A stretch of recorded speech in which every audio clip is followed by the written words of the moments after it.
Selamat pagi jemaat Tuhan, saya BOB 2 dan semua jemaat Tuhan yang ada di mana-mana yang dapat mengikuti renungan firman Tuhan kita pada pagi Ahad ini.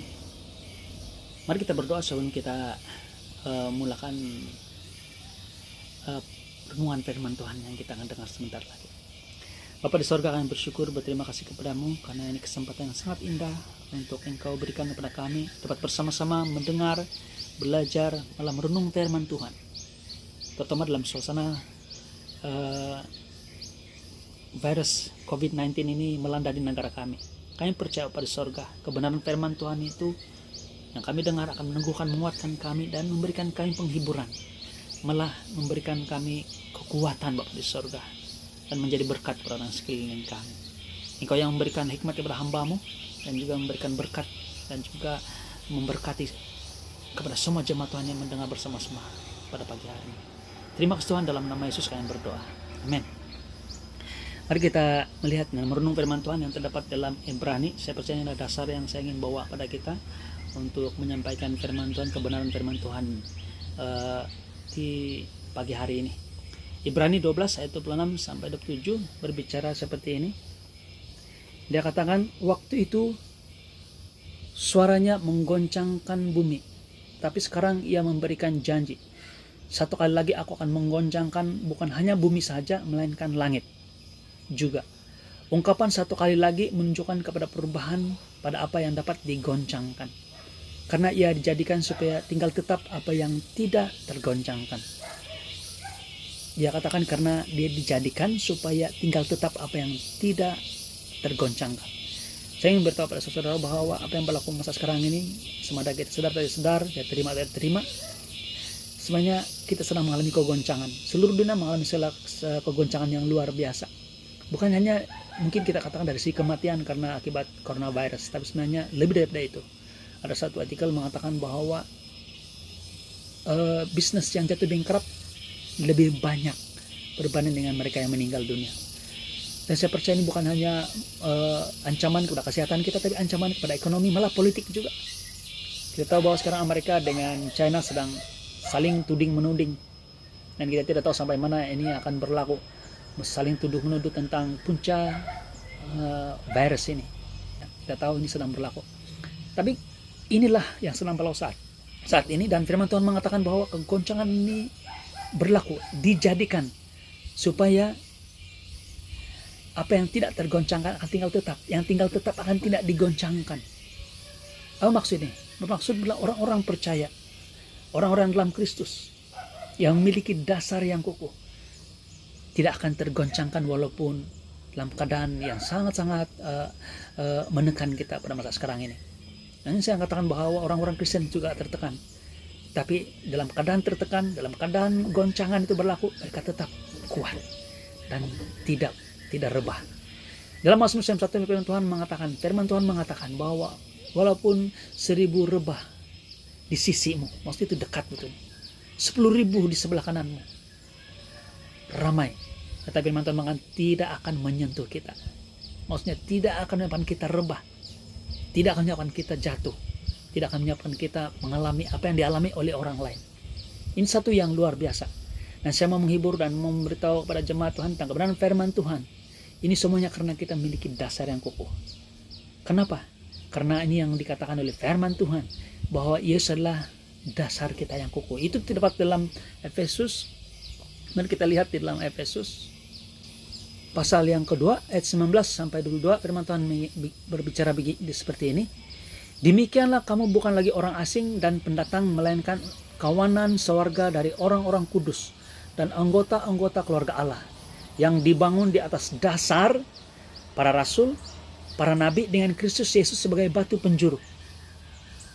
Di dalam Dia tumbuh seluruh bangunan, rapi tersusun, menjadi bait Allah yang kudus dalam Tuhan.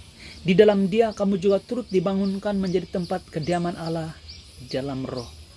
Perkataan di dalam Dia diulang 2 kali. Maksudnya penekanan diberikan kepada kita bahwa bila Yesus dalam kita, malah kita dalam Yesus, tidak ada yang dapat melawan kita. Amin. Dan ayat yang ke-20 firman Tuhan mengatakan Yesus adalah batu penjuru. Dalam bahasa Inggris dia katakan cornerstone. Dan Yesus adalah batu karang yang hidup. Dia adalah batu penjuru yang tidak tergoncangkan. Kenapa kita tidak goyah? Karena kita berdiri di atas dasar yang sangat kuat ini. Dan saya mau menghibur saudara bahwa firman Tuhan ini benar. Ini dasar yang kedua yang saya ingin beritahu kita, yaitu terdapat di dalam 1 Yohanes pasal 4 ayat 10. Mari kita lihat ini dasar yang kedua. Yesus adalah batu penjuru. Yang kedua, mari kita lihat ini 1 Yohanes pasal yang keempat ayat yang ke-10. Firman Tuhan mengatakan, inilah kasih itu, bukan kita yang telah mengasihi Allah, tetapi Allah yang telah mengasihi kita dan yang telah mengutus anaknya sebagai pendamaian bagi dosa-dosa kita. Saudaraku, Yesus adalah kasih. Amin. Dia adalah kekuatan kita. Tuhan sangat sayang dengan kita. Jikalau kita bicara tentang kasih, bukan kasih kita kepada Tuhan, tapi Tuhan mengasihi kita. Dan kasih itu dibuktikan oleh Yesus apabila dia mati untuk segala dosa-dosa kita. Dan kita adalah orang benar karena Yesus telah membayar segala kos untuk membenarkan kita. Amin. Mari kita lihat dalam ayat yang seterusnya, dalam Efesus pasal 3 ayat 16 sampai 20. Ayat yang ke-16 bermula, firman Tuhan mengatakan, ini adalah bicara ataupun penulisan Paulus. Dia katakan begini, aku berdoa supaya ia menurut kekayaan kemuliaannya meneguhkan kamu oleh rohnya dalam batinmu, sehingga oleh imanmu Kristus diam dalam hatimu dan kamu berakar. Dia katakan berakar serta berdasar. Kita ingat bahwa Yesus adalah batu penjuru kita. Kita berakar berdasar di dalam kasih. Batu penjuru adalah Kristus. Dan dia katakan sini dasar itu adalah di dalam kasih. Apakah kasih itu? Bukan saya mengasihi Tuhan, tapi Tuhan yang mengasihi saya. Banyak orang yang tahu Tuhan adalah kasih, tapi berapa ramai orang yang percaya bahwa Tuhan mengasihi dia. Amin. Saya meyakinkan kepada saudaraku bahwa dasar kita adalah Yesus.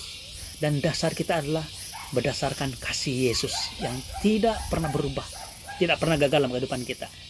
Kesetiaan Tuhan tidak pernah gagal dalam kehidupan kita. Dia tetap mengasihi kita. Malah dia mengasihi kita waktu kita masih berdosa. Apalagi bila kita sudah percaya dan menjadi anggota warga kerajaan Allah. Amin. Firman Tuhan mengatakan, sehingga oleh imanmu Kristus diam dalam hatimu, kamu berakar serta berdasar dalam kasih. Aku berdoa, dan saya berdoa bersama, dan kita berdoa bersama-sama, supaya kamu bersama-sama dengan segala orang kudus dapat memahami betapa lebar dan panjangnya dan tingginya dan dalamnya kasih Kristus. Wah, luar biasa. Saya sebut ini sebagai 3D love, kan? Lebar, panjang, tinggi, dan dalam, kan? Ini adalah kasih Tuhan yang sungguh tidak dapat kita duga. Betapa lebar, betapa tinggi, betapa dalam, dan betapa panjangnya kasih Tuhan. Oke? Dan dia katakan sini, dan di dalam, dan dapat mengenal, ayat 19, dan dapat mengenal kasih itu, sekalipun yang melampaui segala pengetahuan. Aku berdoa supaya kamu dipenuhi dalam seluruh kepenuhan Allah. Dan saya berdoa, dan kita berdoa melalui pengetahuan kita terhadap kasih Tuhan, walaupun dia melampaui segala pengetahuan, kita akan mengalami bukan hanya kekuatan, malah kita akan tetap kuat, teguh, dan tetap berdiri. Dan saya katakan ini dengan iman, tetap sehat walaupun wabak coronavirus melanda dunia sekarang ini. Saya percaya nih, firman Tuhan mengatakan melampaui segala pengetahuan. Banyak pengetahuan dunia ini, bagaimana untuk dapat mengelak, malah ya, supaya kita tidak jangkit dengan penyakit yang berjangkit ini, coronavirus. Tetapi pengetahuan kita terhad, pengetahuan alirantis terhad. Yang kita tahu hanya satu, yaitu kasih Yesus, dan itu lebih daripada cukup untuk melindungi kita. Saya tahu Tuhan melindungi saya, Tuhan melindungi Anda, karena satu hal, Tuhan mengasihi kita. Amin. Dan mari kita lihat ini. Dia katakan dengan iman. Pertama, Yesus adalah penjuru. Yang kedua, dasar kasih Kristus. Yang ketiga, iman. Dasar iman. Mari kita lihat ini di dalam Ibrani pasal 11 ayat 1. Ibrani pasal 11 ayat 1. Firman Tuhan mengatakan begini, iman adalah dasar. Nah, dia katakan dia adalah dasar. Haleluya. Yesus adalah batu penjuru. Kasih adalah dasar. Amin. Dan iman juga adalah dasar. Dia katakan dari segala sesuatu yang kita harapkan dan bukti dari segala sesuatu yang kita tidak lihat, kita tidak nampak, kita tidak dapat bukti. Betulkah cara ini boleh menyelamatkan kita? Betulkah dengan cara teknik dan segala nasihat ini boleh menjauhkan kita daripada penyakit coronavirus? Kita tidak tahu. Tapi iman adalah dasar. Amin. Dia katakan dasar dari segala sesuatu, dan termasuk pengharapan kita untuk tetap sehat, kekal kuat, tetap berdiri, dan tidak tergoncangkan semasa kegoncangan penyakit yang melanda di dunia sekarang ini. Haleluya. Tapi yang sangat luar biasa, saya percaya bila kita katakan dasar iman, orang belum mengatakan mana iman saya. Mari kita lihat ini, bahwa iman sebenarnya bukan tentang kita. Di dalam Galatia pasal 3 ayat 23. Mari kita lihat Galatia pasal 3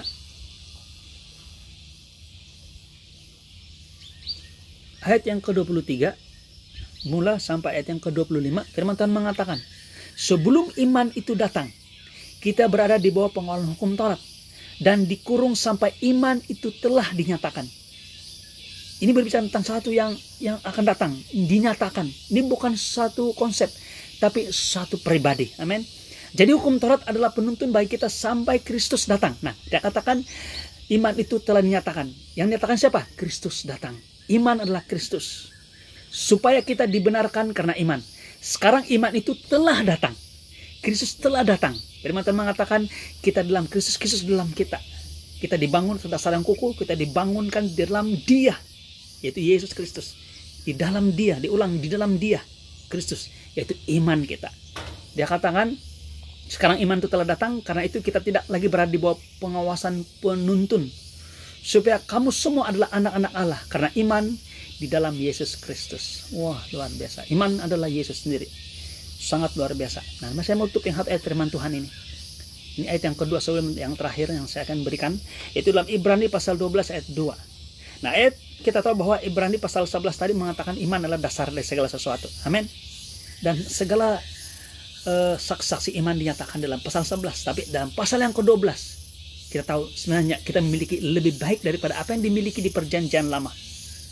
Iman Hebel, iman Sarah, iman Henok, dan iman mereka semua. Tapi kita bukan memiliki iman mereka, bukan iman kita. Ayat yang kedua, pasal 12 Ibrani, mari kita lihat ini. Dia katakan begini, marilah kita melakukannya. Mari kita melakukannya, mari kita hidupi hidup kita sehari-hari ini. Masa kawalan ataupun sekatan pergerakan sekarang ini. Mari kita hidupi kehidupan kita sekarang ini dengan mata yang tertuju kepada Yesus yang memimpin kita dalam iman.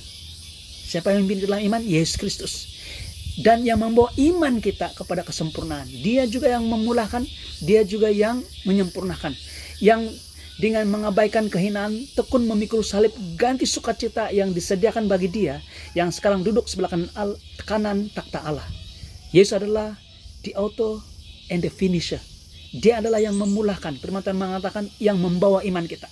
Dan dia juga yang menyempurnakan. Dia juga yang mengkomplitkan iman kita. Luar biasa. Saya ingin bertanya kepada saudara, saya ingin buat kesimpulan ini. Bahwa dalam Ibrani pasal 12 ayat yang ke-26, 27 dan 28 berbicara tentang kegoncangan yang Tuhan izinkan terjadi dalam dunia sekarang ini. Supaya yang tinggal tetap akan tidak tergoncangkan. Saya suka perkataan yang tidak tergoncangkan. Walaupun sedang bergegar dan sedang melanda ombak dan sebagainya, tekanan luar biasa, tapi kita tidak akan goyah. Karena Yesus adalah batu penjuru kita. Yesus adalah dasar kita. Dan dasar apakah yang kita maksudkan dalam Yesus? Yaitu dasar kasihnya. Kasihnya kepada Anda dan saya. Tuhan tidak akan izinkan itu terjadi dalam kehidupan kita. Karena kita tahu Tuhan sangat sayang dengan kita. Seorang bapak yang baik tidak akan membiarkan anaknya disakiti. Saya percaya ini. Dan yang kedua, yang ketiga, yaitu dasar iman. Kita tahu iman adalah dasar segala sesuatu. Dan kita sedang bertanya-tanya, adakah saya cukup iman untuk percaya bahwa saya akan tinggal tetap? Adakah saya tidak akan goyah? Saya yang bertahu saudaraku, bahwa iman tersebut juga bukan iman Anda dan saya, tapi iman Kristus. Saya tutup dengan satu firman Tuhan. Itu terdapat di dalam Matius pasal yang ke-10 ayat 29 sampai 31. Mari kita lihat firman Tuhan ini sebelum kita berdoa. Matius pasal yang ke-10 ayat yang ke-29 sampai 31. Bukankah burung pipit dijual 2 ekor seduit? Namun seekor pun daripadanya tidak akan jatuh ke bumi di luar kehendak Bapamu, maksudnya mati. Tidak akan jatuh, maksudnya mati. Dan kamu, rambut kepalamu pun terhitung semuanya.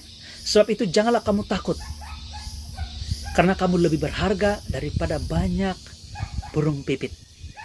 Amin. Kita lebih berharga daripada banyak burung pipit. Tuhan sangat sayang dengan kita. Tidak sesuatu pun yang terjadi dalam kehidupan kita. Malah rambut kita gugur kalau bukan kehendak Tuhan. Dan burung pipit, kalau bukan kehendak Tuhan, dia tidak akan jatuh, walaupun dia sangat murah. Apalagi Anda dan saya yang sangat berharga di mata Tuhan. Saya ingin beritahu ini, apakah harga saya di hadapan Tuhan? Kadang-kadang kita melihat sama kita melihat dan meletakkan harga berdasarkan pangkat, berdasarkan status dan sebagainya, atau apa orang itu miliki. Tapi Yesus melihat kita dengan harga yang sangat mahal. Dia sangat melihat kita sangat mahal. Kenapa? Kita hanya dapat dibayar dan ditebus dengan darahnya luar biasa. Mari kita tetap kuat menghadapi wabah coronavirus ini dengan percaya bahwa kita adalah kumpulan orang yang tidak akan tergoncangkan, walaupun dunia sekarang ini digoncangkan dengan luar biasa. Belum daripada Wuhan, China, ke Eropa, dan sekarang melanda seluruh dunia di Asia. Kita tetap kuat teguh, karena siapa kita?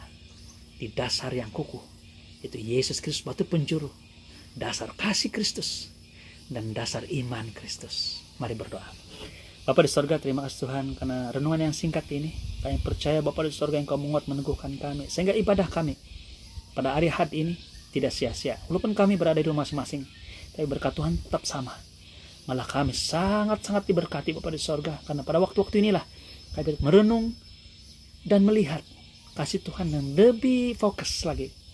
Terima kasih Tuhan, hamba-Mu sudah selesai menyampaikan isi hati Tuhan. Saya percaya walaupun dalam keadaan yang sederhana, dalam keadaan yang tidak sempurna, tapi Engkau akan menyempurnakan itu di hati kami masing-masing. Pewahyuan yang Kau beri pada kami. Kau memberkati dimanapun kami berada, yang ada di rumah, yang ada di tempat kerja, yang berada di luar pelantar minyak, di luar sana, diberkati dengan luar biasa. Terima kasih Tuhan. Di dalam nama Yesus kami berdoa. Amin. Tuhan memberkati, sehingga kita jumpa lagi.